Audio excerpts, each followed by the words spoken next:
very tone deaf. We see this with YouTube.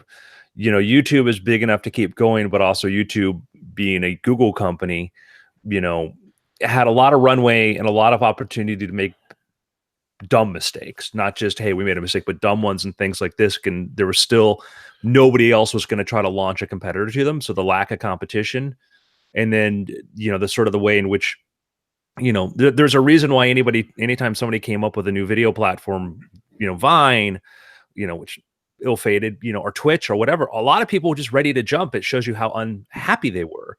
And I think Patreon, when, they, made some surprising sudden decisions, you kind of have to think you've got a community there, and you really, really need to sort of be very clear about what's going on there, because, when you get blindsided, even if it's the best intentions. Are either of you following BlizzCon?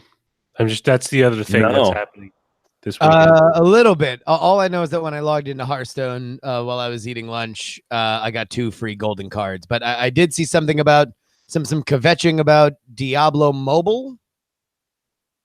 Yeah, I've been writing the rest of the story, I just wondering if anyone had any highlights that I have the one highlight of the CEO stepping down, but I don't have any of the game like stuff, and I'm just curious because Blizzard's one of those companies that I only remember as Warcraft / Diablo, and Hearthstone and the rest. But in terms of gaming, it's, for me, it's more of something I do on the time I have, free, which isn't much these days since I have 2 kids. Blizzard's certainly a company that I've been impressed with because of they have been good at coming out with new properties. They can do something like World of Warcraft and Hearthstone, things that are in many, share some, thematic DNA, but are very, very different kinds of games, very different kind of interactivity. So I am impressed at how well they have,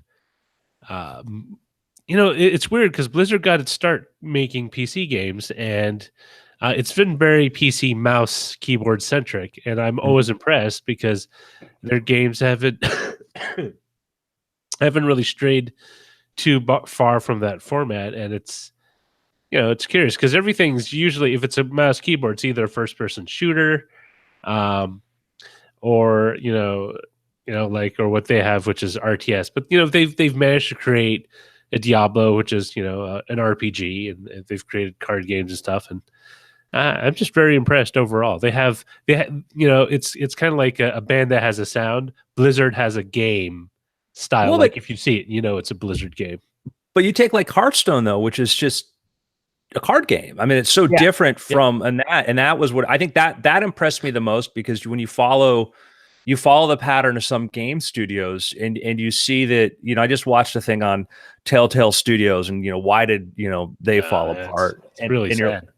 Well, and it's like they did a thing that made them a lot of money, and they're like, we just need to do more of the same thing. And then it's like, no, it's not necessarily the way that really works. And I think, and this is something I know Andrew can speak to, they are so smart about story and character. Yes. They just get story and character. And when you can layer that at the level that they're at over top of the gameplay, which is already really good for them, I think that's what makes it magic. But we got a show to do. Yes, we have a show to do. So let's go and give yourself a countdown, and then just read line 3, and I'll play the music. All right. We are beginning in 5, 4, 3. Thanks to everyone who supports Daily Tech News Show directly. To find out more, head to dailytechnewsshow.com/support.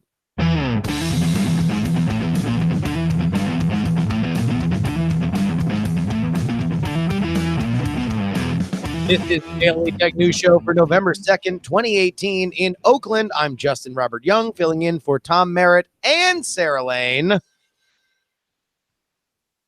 And I'm the show's producer, Roger Chang, trying to operate a few things with only 2 arms.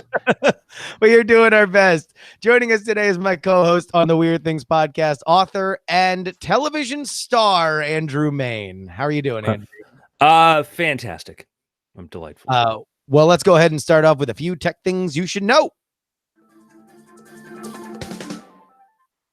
Mario Segal, the Seattle-based construction business owner and realtor who is the basis of the iconic Nintendo character Super Mario's name, has died at age 84. When Mario paid a visit to Nintendo in the early 80s asking for late rent, it inspired company president Minoru Arakawa, who was in the middle of brainstorming an Americanized name for the game character known as Jumpman and Donkey Kong, to use the name Mario. On Friday, Uber asked the state of Pennsylvania for permission to resume self-driving car testing on public roads. The company says it has improved the autonomous vehicle software with real-time third-party monitoring of backup safety drivers, define limits on the amount of time drivers can work per day, and improve training. The request comes after more than 7 months after the company suspended testing after a deadly crash in Arizona.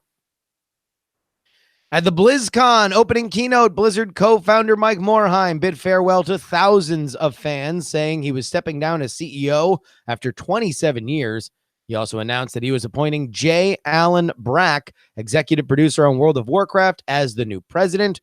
Morhaime will remain with the company as a strategic advisor.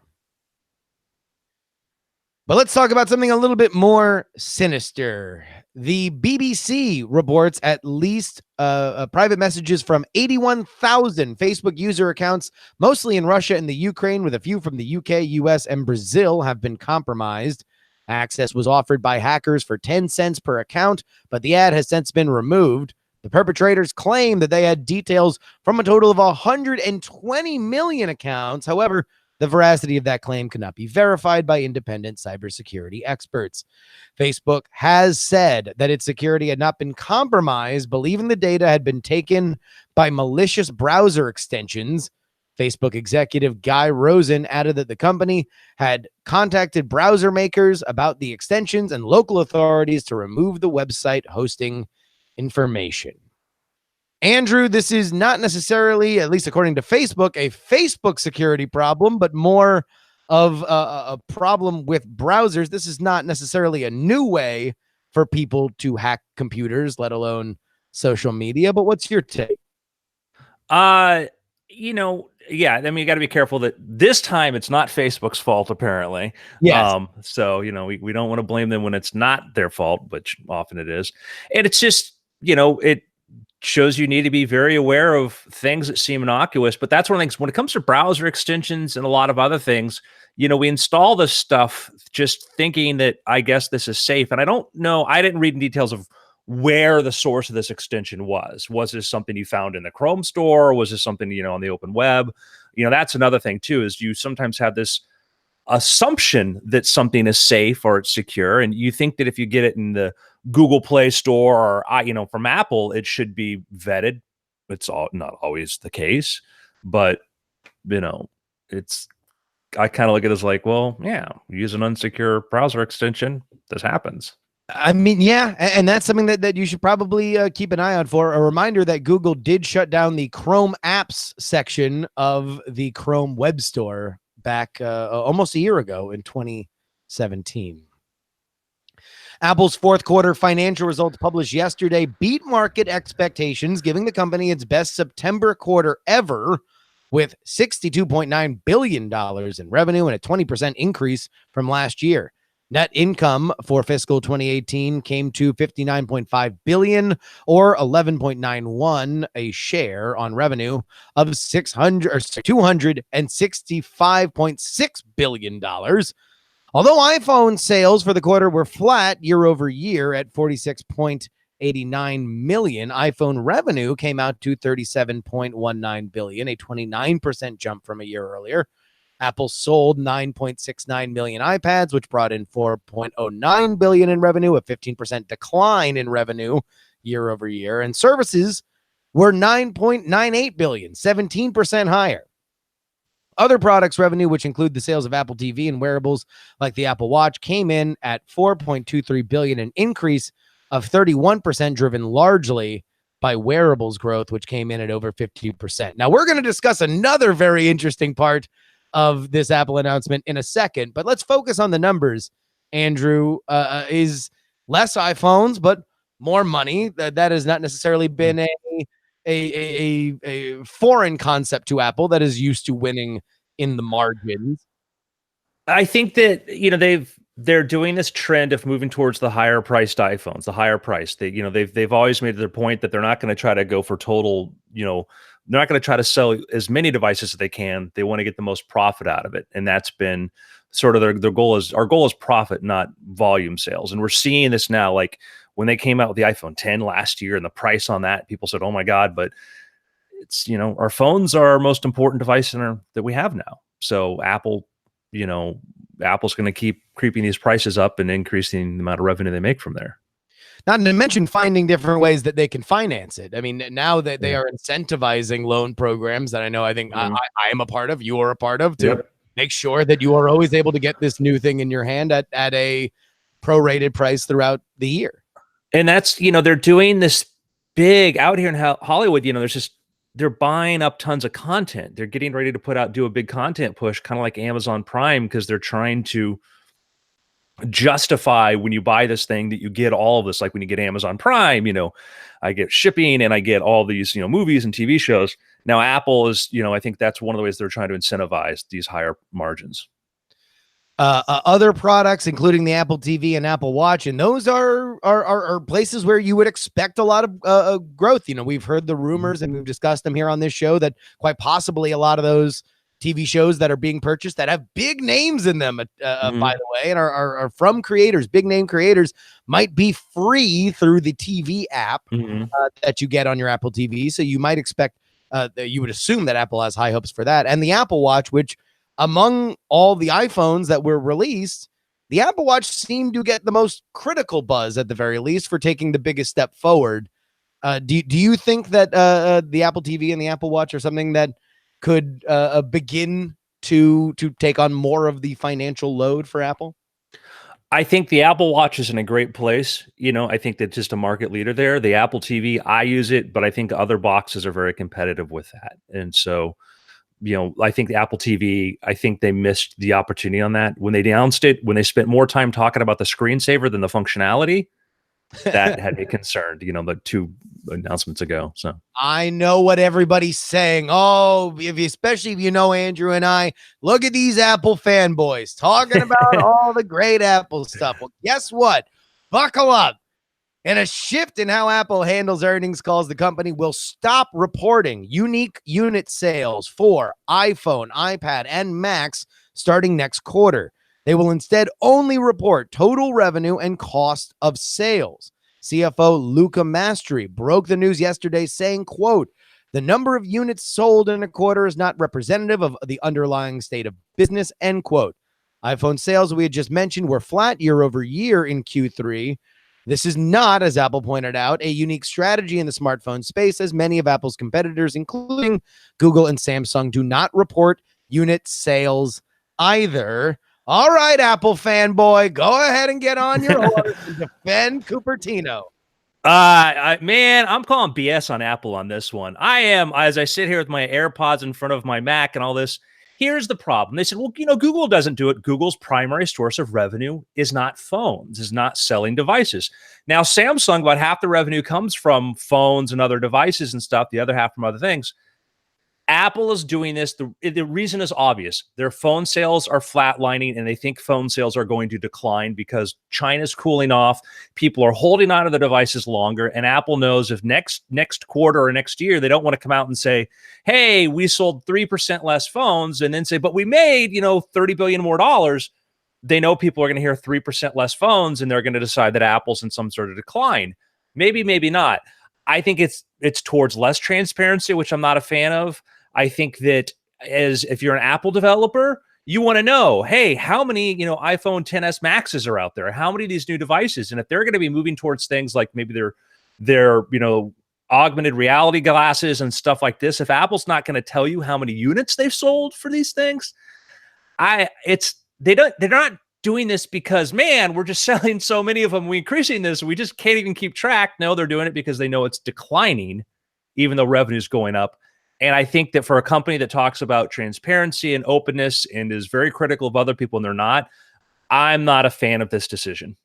I get it, but it's all about the market. It's all about trying to give the data that you want to increases your value, but not reveal the data that may decrease your value. How much of this is a problem? Because this is iPhone, iPad, and Mac. And if you go back in time, it is the Mac, the iPhone, and the iPad that had continued to buoy the explosive growth of Apple. We don't, as much as people might like the Apple Watch, it is not at a point where it is being, one of those famous legs on the stool, as Steve Jobs liked to talk about when it comes to the earning. Is this partly just because they don't have something that's going to replace the iPad being the most chronological one there, that iPhone sales are flatlining, and like you said before, this is just a way to cover your butt for the market? I think it's exactly what it is. I think that the iPhone continues to be, it's by and large, I forget, like 60-70% of the revenue or more. It's an incredibly huge part of the revenue. And as Apple has some of the best economists and best, quants that you can hire, figuring out trends. They know more than probably most governments do about, as far as predictions of economic trends, the state of economies in China and consumer buying and whatnot. And I think they see there's a flat line and possibly a decline is people hold on to the devices longer. That was the problem with the iPads. I have an iPad that's 4 years old, and I haven't felt any need to replace it because it does what I need it to do. Phones, people are holding on to their phones a little bit longer. When the new, iPhones are getting remarked as, hey, it's the last phone you'll ever want to buy, Apple's like, ooh, wait a second. So they're in a position where they don't want to be judged by declining numbers, just by overall revenue, but it's because it doesn't look good. One more note that caps all this off. Apple did say that they expect to miss expectations for Q4 because of slowing growth in developing markets. Mm-hmm. In an interview with Kara Swisher of Recode, Elon Musk said that 2018 was the most excruciating professional year of his life, citing his intense work schedule and challenges in ramping up Tesla Model 3 production. In lamenting some of his mistakes on Twitter, Musk said, yeah, there's no question, like self-inflicted wounds. In fact, my brother said, look, if you have a self-inflicted wound, do you really need to twist the knife afterward? You stabbed yourself in the leg. You really don't need to twist it in your leg. Why do that? End quote. He also hinted that the new Tesla pickup truck will have a cyberpunk Blade Runner influence. Sign me up for that. Man, I mean, it's been an example. Another Apple saying we don't want to report numbers is saying we don't quite like the rules of Wall Street or how we're judged is very similar to Elon Musk saying, hey, I want to go private with Tesla because he didn't like the way the game is played when you have a public company. But it's a public company with reason. You have to follow rules for a reason. And I'm a big Elon Musk fan, and I think that a lot of these problems that he's been encountering self-inflicted. We're kind of Elon Musk problems, right? Yeah. Me and you have spent a lot of time talking about, there are a few good things that come out of going on the Joe Rogan podcast in the middle of a short selling war. That being said, this does seem like if it's not intentional image rehab, it certainly goes forward in trying to recontextualize Elon Musk for Kara Swishers and Recode's users as somebody. She made a point to say before the interview in the blog post that this is a very rested Elon Musk. This is a more lucid Elon Musk than maybe his friends or people who around Tesla and SpaceX said that he was over the last year. And even Elon says, hey, look, we had to go 100-hour weeks almost all year because otherwise Tesla would die. Mm-hmm. And we are now at a point where we are not staring death in the face. It seems like either intentionally or unintentionally, this is a projection of stability from somebody who has had a very unstable year. As a owner of a Model 3, which I absolutely love, my personal experience, they've actually knocked it out of the park. I see more and more of them on the roads in Southern California. I think they're on a great path. They just had a great quarter. They reported profits and nobody thought they would. Elon said over a year ago it was going to be production hell. He knew it was going to be bad. And the problem is when you know something's going to be bad, you never know how bad it's going to be. He made the remark that when you're going through hell, the key is to keep going. I think that he started to exploit side caverns in hell, and that caused problems. But I hope that the worst is behind us, and I can tell you the product's amazing. You know, the one thing that I do think does get lost in a lot of conversation about Tesla specifically, and Elon makes a point to say it, is that there are two American car companies that have not gone through bankruptcy, and they are Ford and Tesla. And granted, Tesla has the opportunity of being around a lot less, they're younger than Ford, but it certainly sure hasn't stopped a lot of other American car companies from going belly up. All right. According to IDC, the tablet sales have dropped year over year for 16 straight quarters. Q3 2018 saw 36.4 million units shipped worldwide, compared to 39.9 million units the same period last year. At 26.6, Apple still had the largest share of the tablet market with 9.7 million units shipped this quarter, although it was still a decline from last year's 10.3 million units. Samsung came in next with 14.6% market share. It shipped 5.3 million units this quarter at a decline of 11.4% in the previous year. And Amazon pulled a third with 12% of the market. It shipped 4.4 million units this quarter, almost on par with last year. I think we already touched on this, Andrew, but these tablets, man, they solved it. That's the good news. The bad news is they solved it. Yeah, it's hard to figure out, what, if you're somebody making this and everybody has one, and it's not like computers or things like that where more, tablets are designed to do simple things, generally speaking. I mean, there are games and stuff for it, but how do we invent something new that we can do? I got to play at the new, Red phone last night, the 3D phone. And you're like, oh, the screen's kind of cool. And they're trying to invent a thing that they can do different. But you're like, is this thing really worth this? When I saw this on cameras 30 years ago with the lenticular lens there, but it's a tricky space. I think we're due for something new, whether it be AR or VR or something, some other segment. I would think that maybe the only thing that would immediately make me buy a new tablet is if it had a different functionality to it, or required more processing power that I couldn't do with something else. Like if it allowed me to run VR games or something on it with a wireless headset, then I would definitely spring to buy a new iPad or a new Amazon tablet or Samsung. I was looking to get a new Mini because I have one. I gave one to my girlfriend. I thought, I love that smaller form factor, and I was thinking some things to do with it, but then they hadn't updated in years. Like I looked at it's still, and I'm like, you missed, not that they care about missing my purchase, but I've bought I'll buy the Fire tablets and stuff for reading and stuff. Those things are just, $60, whatever, to read a book on. Those are great. They work fine, so that's the problem Apple's in, To get all the tech headlines each day in about 5 minutes, subscribe to dailytechheadlines.com. By the way, big shout out to Rich Stoffolino, who pulled replacement duty for DTH this morning. Let's get into our main topic. Instagram's next cash cow is instant promote ads for stories. Instagram has developed a new ad type called Promote for Stories. It allows Instagram business pages to show their ephemeral slideshows to more users.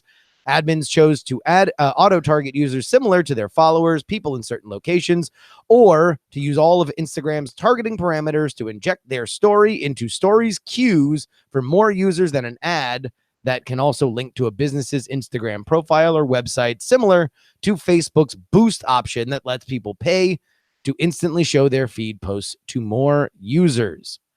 This is a Instagram spokesperson. They said, I can confirm that we are testing this feature globally. We don't yet have an immediate timeline for 100% rollout, but we will keep you posted. I want to also remind listeners that this is kind of a sister story to the WeChat story we brought you yesterday, where the famously ad-free messaging system that was purchased by Facebook, surprise, will now have ads in their update, their update section. So, Andrew, when Facebook started to buy a lot of these companies, they made a big deal that they weren't going to be Google. They weren't going to immediately strip mine these companies and fold them into the core product in a way that Google was kind of famous for. Now, despite the fact that, it's not like WeChat became Facebook Chat, it's not like Instagram became Facebook Pictures. They are still their own brands, but I think that the last days of disco are over for holding any kind of Facebook style ad monetization at bay. Oh, for sure. And Zuckerberg learns fast. He learns really, really fast, and you saw early on how, like, when they wanted to try to buy Snap, they tried to buy Snap and then they decided they were going to copy Snap. They took twice they tried to come out with, Snapchat imitations of that, right? And they failed. And then, but they also did a smart thing, like Microsoft acquired other nascent companies, like Instagram and other ones, pay a couple billion at the time, like, oh my God, a couple billion for Facebook. This is insane. Whoa, guess what? Turns out they're, brilliant, and let it grow, let it develop, let it flourish in its own thing, because maybe you don't like Facebook. Maybe you want to spend more time somewhere else. So you go over to Instagram, which was my case. I can't stand Facebook. I spend like zero time there. Instagram was a little more easy. Just you're looking at photos, but Facebook needs to make ad revenue, as they talk about, like, well, we have a billion, billion members and growing. Well, you got the first rolled there. The next billion won't be worth as much as the first billion. So you've got to find other sources of revenue. And as if you're plateauing with your users, and if you're plateauing with the daily engagement, you need to increase the value of that. And then once within Facebook, and also then within other platforms, and they've got these other properties they own. And of course, their goal is to make money. They make money by selling ads, and they're going to figure out every possible way to sell ads. We've had conversations about how frustrating Facebook was in asking you to direct your audience to Facebook groups or pages that they would then control, and slowly but surely the boa constrictor of, hey, you'd really like to reach everybody you pushed, right? Well, then make sure that you boost this post. Is Instagram stories a more natural place to do it than Facebook fan pages, or are people going to run into these same frustrations? I think it's going to be the same thing. It's Facebook as a company. It needs to make money, and it's going to go try to get money from where it can. They know trying to move to a subscription model that was ad free would have a revolt. People would rather be assaulted with ads than pay for this stuff. So that comes down to advertisers and trying to figure out, part of it's chasing attention. Where are people's attention going? And so as far as, saying now this is the way you're going to pay to reach your audience. Yeah. I mean, it's just, of course.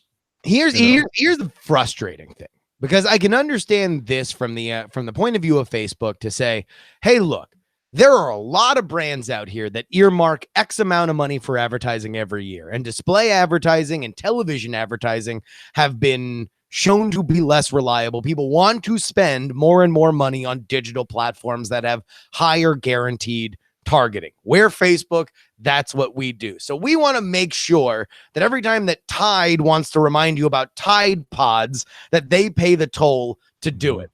However, it's where that line comes in that becomes frustrating, because you and I are businesses. You and I have LLCs. You and I have products that we want to sell. And yet we don't have a gigantic budget earmarked for digital advertising that we slowly move from television and print.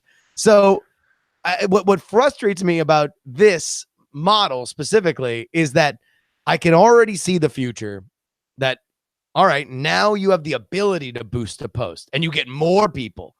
But what happens when all the people that you have gathered on Instagram, now you can't get to them unless you pay to boost it? I think that it's, for me, it was like, then I'm not playing the game anymore. I don't spend anywhere near as much time as I did developing my Facebook page. Once they changed the rules of the game and I said, hey, bring all your people over here, and now we're going to sell, it cost me. I looked at what my, what I had to pay. I spent thousands of dollars last year trying to reach the audience that, my 30,000 people who had said they wanted to follow my page. At least with YouTube, if somebody subscribes to your video, they get told there's a video, because their monetization platform works in sort of a better way towards, like, it's more advertiser or creator friendly if you're just trying to create, not monetize off the content yourself, I guess. But I was frustrated by this. And to me, it's just, I think you need people who are small brands, be diversified. Don't get, one platform may be great initially. I backed off Facebook with their video once I realized that they had, like, their Facebook Live, the video, whatever, they're promoting it. And then I watched that algorithm change and I said, I don't want to put any more effort into this. So be conscious that, that the thing they're giving you for free, there's going to be a bill come due later, and then they're going to want you to keep paying and paying and paying and paying that, which is fine. Just understand it. So. As long as you're selling Tide Pods. Thanks to everyone who participates in our subreddit. Submit stories and vote for them at dailytechnewsshow.reddit.com and facebook.com/groups/dailytechnewsshow. But let's go ahead and check the mailbag. David Kessler wanted to chime in our discussion about Jupiter, a project to develop open source software, open standards, and services for interactive computing across dozens of programming languages on yesterday's show. He writes, a Jupyter notebook is just that, a notebook. It can have much more than just one source code. Imagine a Wikipedia-like page where you can have nicely formatted text, graphics, equations, and source code all combined in a way that's easy to read and easy to edit. But instead of being a static page, you click on the snippets of code and actually have them run on your data with charts, graphs, and even images in the page automatically updated in real time to show the results. Then you can quickly and easily change or extend the code right in the notebook page and immediately see the new results. The basic capability is a bit like when people have been doing for years with custom data visualization web apps, talking to the back end of a server. But Jupyter removes the friction and lets users focus on the problem domain without having to develop or even think about all the underlying software infrastructure. It's not the right tool for every job, but for people who spend a lot of time asking what-if questions about data and computation, Jupyter does offer serious productivity gains. Jupyter's great. I've done some machine learning courses and stuff. And one of the ways you learn is you go into a Jupyter notebook and you start off with here's the image. Now run the algorithm here and do this step. I didn't know what it was at first. I'm like, oh, what is this? I'm watching the code execute bit by bit. Super, super cool. Very, very. And you look at this, you go, oh, wow, this is just a great way to understand what's going on. Well, you want to know what else is great? Hanging out with Andrew Mayne on the Daily Tech News Show. Thank you so much for coming on. What do you have that the folks might be interested in? Okay. I have a hot take, though. Real quick one. Oh, Snapchat. They're way. I think they're below their initial public IPO offering. I think they're at $8 or $9 billion right now. Yeah. And their big problem is they're not very good at advertising. They're not. I think you're looking at either Facebook or Amazon coming in, maybe Google coming in and trying to buy them. You're saying Snapchat gets bought. Are you willing to put a time frame on this? I'm saying that I think that if you came in, if they're at $9 billion capitalization right now, if you came with a 50% more at a $15 billion price, Twitter's problem is Twitter would be useful to somebody, but it was too expensive, like 40 or 50. But I think Snapchat, I think we're looking at a possible their takeover situation. Well, there. Listen, That's fine. If it doesn't happen by the end of the year, I'm stealing it for our year end. Okay, so yeah, our year end predictions, because I agree with you. All right, bonus hot take, Andrew. What do you got that the people would love? Check out my Naturalist series. It's my books about a computational scientist who hunts serial killers. The first one, The Naturalist, came out last year. Looking Glass came out this year, was a Wall Street Journal bestseller. And the third one's coming out in February, which is called Murder Theory. I love this character. I love these books. The reviews have been wonderful for it and been very, very excited to be able to share this character with everybody. So if you go to andrewmayne.com, you can see the links to the books, or just go to Amazon, type in Andrew Mayne. You'll see some of my other stuff, Station Breaker, Orbital, Public Enemy Zero, what have you. So that's my point. If you like science and tech literate thriller fiction, you could you could not go wrong digging into Andrew's work. So please go ahead and enjoy. All right. We would like to thank our patrons. If you like what you hear, please consider supporting this show on Patreon. That is patreon.com/DTNS. You can also support the show at dailytechnewsshow.com/support, and you can buy merch. Go ahead and peruse the fine selection at dailytechnewsshow.com/store.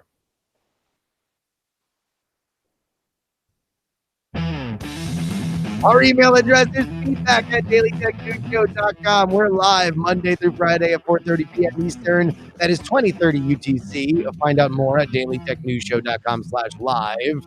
And Tom and Sarah are back Monday, along with guest David Spark. See you then. The Frog Pants Network. Frog Pants Network. Get more shows like this at frogpants.com. Diamond Club hopes you have enjoyed this program.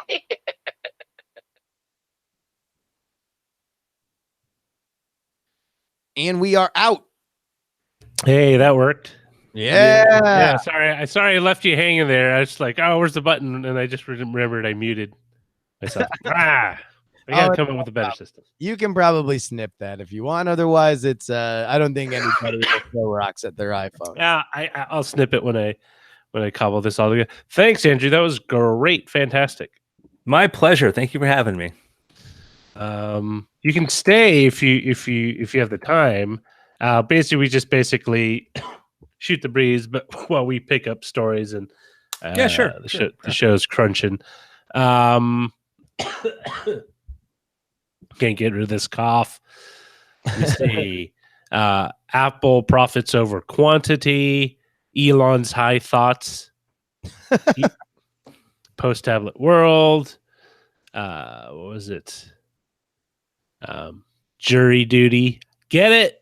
Jury duty. Is that my? Well, you want to know what? If it's one vote up on Friday is meritless. I feel like I finally ingratiated myself with this audience. Oh, so many years after starting to do this show with TNT, that finally the number one the number one title after I co-host is not a show without merit. There's also the Tesla show Musk. Go on. No, too punny. That's a little punny. As much as I appreciate the weird things DTNS crossover audience giving us weird DTNS and WTNS, I feel like Daily Weird Things Show. There's Weird DTNS, Daily Weird Things Show. Yeah, I don't. That's not for the majority audience. So, Apple's Face Palm ID. That's a good one. See, although what did we talk about regarding the ID? We didn't, but it's just FaceTime. It's a play on. Ooh, what about this? One bad Apple number spoils the whole stock price. I mean, it wasn't. The thing is, their numbers weren't bad. It's just that they were no longer going to be giving numbers, right? Apple using cable TV model. We can come up with one too. Apple goes from transparent to translucent. Instagram story about ads. Facebook. Instagram. You're Facebook. Facebook's their ads.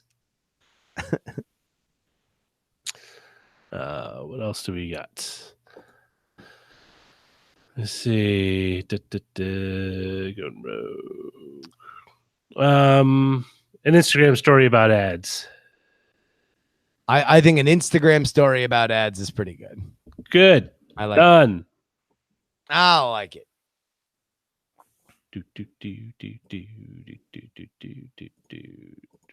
All right, Andrew, let's go ahead and get on the second level of your last second hot take there.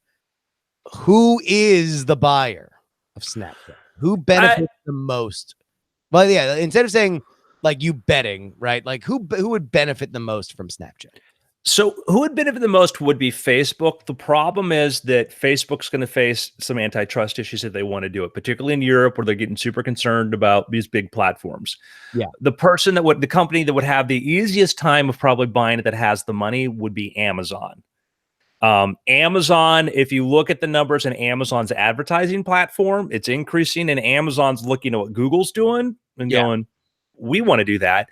And Amazon also, Netflix has said no commercials. Amazon has not made that clear with Amazon Prime. And there's talk of like doing a free version of Prime. And Amazon looks at, as that revenue. They bought Twitch, which surprised a lot of people. But then if you look at it, what Amazon really is, you get past the products and you get past that and you look at AWS and you look at everything else and you see what Amazon's become, I wouldn't be surprised if, you have Snapchat is very bad at monetizing. They've got a lot of the ideas of what they want to do. They want to do these bespoke ad campaigns and things like that don't scale. They're looking at their stock price. I think Facebook benefits the most as far as taking a potential competitor out of the hands of somebody else, and it's another place to put ads. Facebook needs to push ads elsewhere in other places.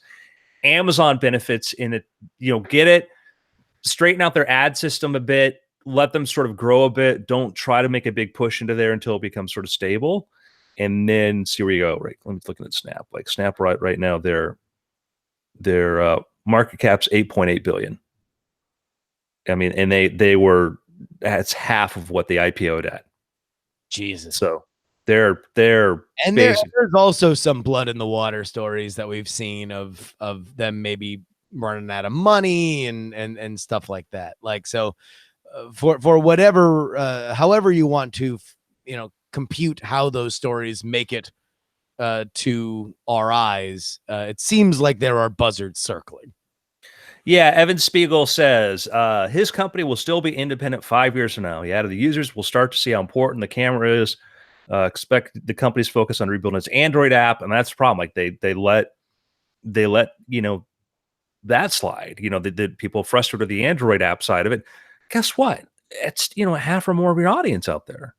And yeah, I mean, Snapchat has always reminded me of what would happen if Facebook didn't realize that a timeline was important, right? Like what would happen if a lot of these products didn't take another step in an evolution, that once they understood that they had a very exciting audience, that they didn't evolve their product more, because man, it did not take long for Instagram to be able to evolve to make a better version of Snapchat. And Instagram stories is a better version of Snapchat, not only in terms of how you share and how you tag people and how you view stuff. It's a lot simpler.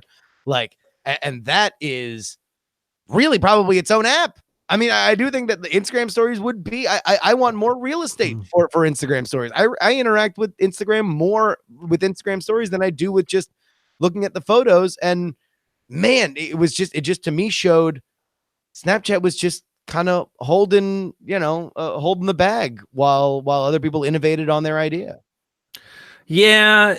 And there was a book, I think it was How to Walk Away from $1 Billion, written by somebody new, Evan Spiegel. It's an interesting sort of one person's point of, close up sort of the story of Snapchat and sort of the way Spiegel sort of thinks. And you remember when Snapchat first came out, and if you're older than, if you weren't a teen, you're like, this is confusing, I don't understand it. Snapchat took that as a source of pride. They're like, yeah, of course, it's the kids, they share each other, we love this. Then, they go public and they're like, they're not having growth. They're like, you know what? We need to make this easier for other people, for the olds to be able to use it and all this, which they did, and they radically changed it. And so the original users like, this sucks, you just changed everything.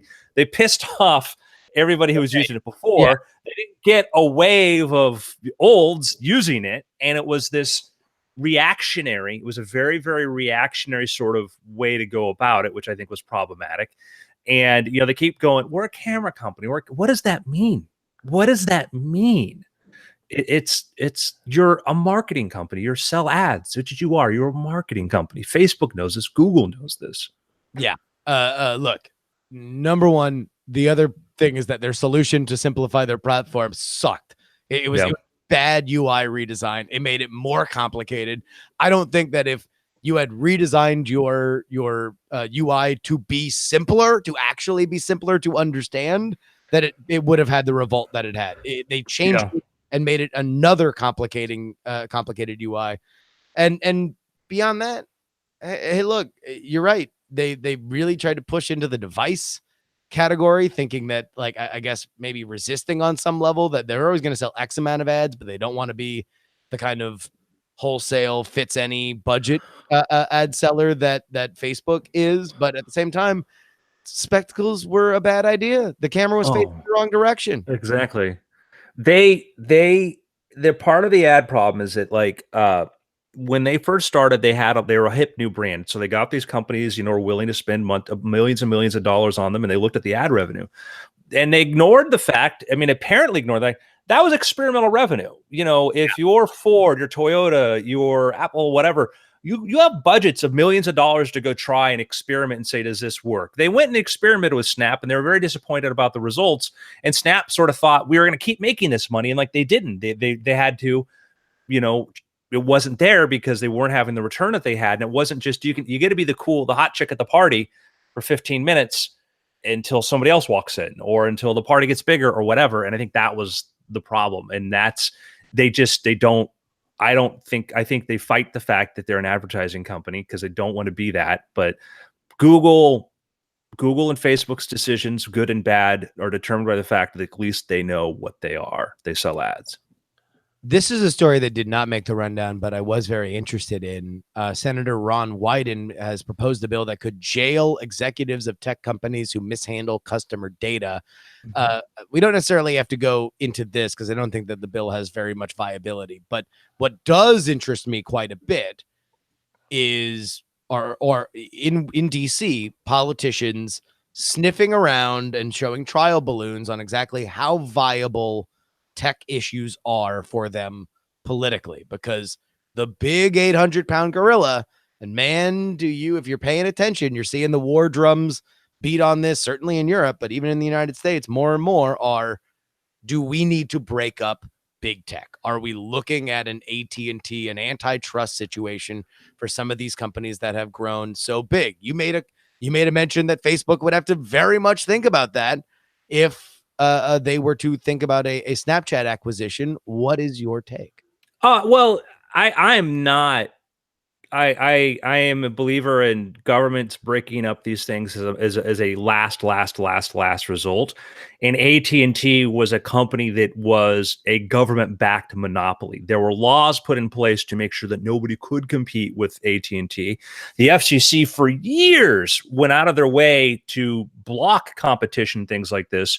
MCI had to fight tooth and nail to be able to do long distance, all these other things. So it's a very different situation where you had a monopoly that was created by, enforced by the government versus Google and Facebook, which have to play, by these rules. When somebody says, hey, I think we should jail, CEOs who mismanage consumer data, like, I understand your intent, but the result is going to be, we already have a problem right now where the number of data heists and hacks and things like this that happen are far more than we know about, because normally if you're the head of a company and this happens, the first thing you try to figure out, like, one, how do we stop it? Two, can this be traced back to us? If not, do we want to reveal this because it's going to materially affect our company? And I've heard years, every now I'm like, oh yeah, I heard such and such had this, but they didn't tell anybody. They're not doing this. And because there is no upside for you to go out there and tell everybody this happened if you think you can get away with it. Here, if you tell CEOs like, oh yeah, abuse this data, you're going to go to jail.